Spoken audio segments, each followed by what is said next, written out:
আরাফার দিন ছোট্ট একটি দোয়া পড়ে আল্লাহ পাকের কাছে যা চাবেন আল্লাহ পাক আপনাকে সেটাই দান করে দিবে।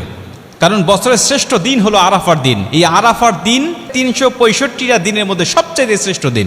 নবীজি সাল্লাল্লাহু আলাইহি ওয়াসাল্লাম বলেন, খায়রুদ দুআ দুআ ইয়াউমি আরাফা। আরাফার দোয়া হলো সবচেয়ে শ্রেষ্ঠ দোয়া। আর এই দোয়া আল্লাহ পাক কখনো বান্দাদের ফেরত দেয় না, কারণ এই দিনে আল্লাহ পাক হাজার হাজার লক্ষ লক্ষ মানুষগুলোকে আল্লাহ পাক ক্ষমা করে দেয়। আম্মা জান আয়েশা রাদিয়াল্লাহু তাআলা আনহা বলেন যে আল্লাহ পাক এই দিনে এত হাজার পরিমাণ মানুষগুলোকে ক্ষমা করে, আল্লাহ পাক এত পরিমাণ মানুষকে অন্য দিনে ক্ষমা করে না।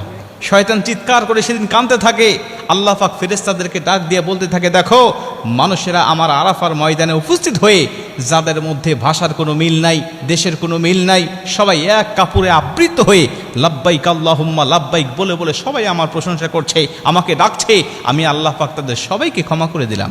আর আরাফার ময়দানে উপস্থিত হওয়ার পরে কোনো হাজির কোনো গুনাহ থাকে না। কেউ যদি মনে করে আমার গুনাহ আছে, তখন থেকে তার নতুন করে গুনাহ শুরু হয়ে যায়।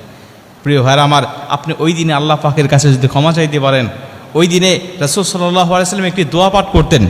সমস্ত নবীরা ওই দিনে একটি দোয়া পাঠ করত।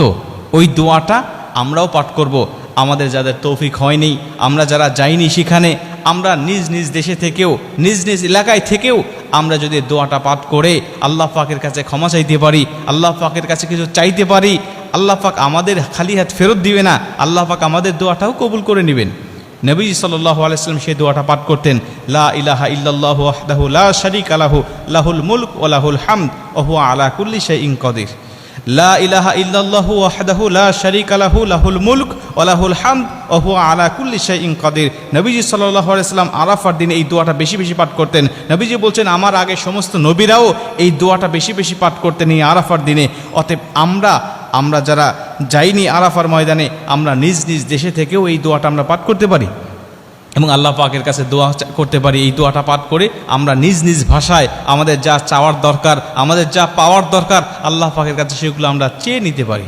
আরাফার দিনে যেহেতু রোজা রাখার একটা ফজিলত আছে, আমি যদি সারাদিন রোজা রাখা অবস্থায় এই দোয়াটা পাঠ করে আল্লাহ পাকের কাছে চাইতে পারি, বিশেষ করে দোয়াটা পাঠ করে আমি 2 রাকাত নামাজ পড়লাম, নফল নামাজ পড়ে আল্লাহ পাকের কাছে আমি সেজদায় পড়ে কাঁদতে লাগলাম, রব্বানা আতিনা ফিদ দুনিয়া হাসানাতা ওয়া ফিল আখিরাতি হাসানাতা ওয়া কিনা আযাবান নার।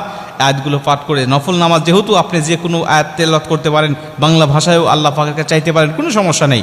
আপনি এই আয়াতটা তেলাওয়াত করে দোয়াটা পাঠ করে আপনি আল্লাহ পাকের কাছে কাঁদেন, আল্লাহ পাকের কাছে চান, কি চাওয়া আপনার, কি পাওয়া আপনার, কি ব্যথা আপনার, আল্লাহ পাকের কাছে বলতে থাকেন। আমার আল্লাহ আপনাকে নিরাশ করবে না।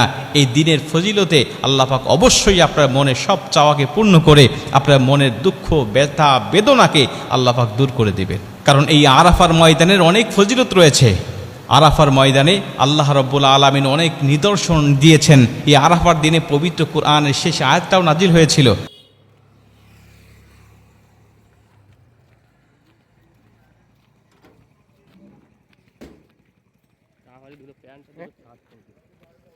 আমার কিছু নেই রে, কি করবো?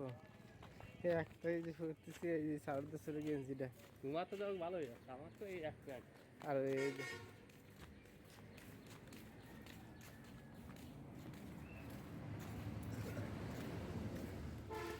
ঠিক আছে, 4 মিনিট।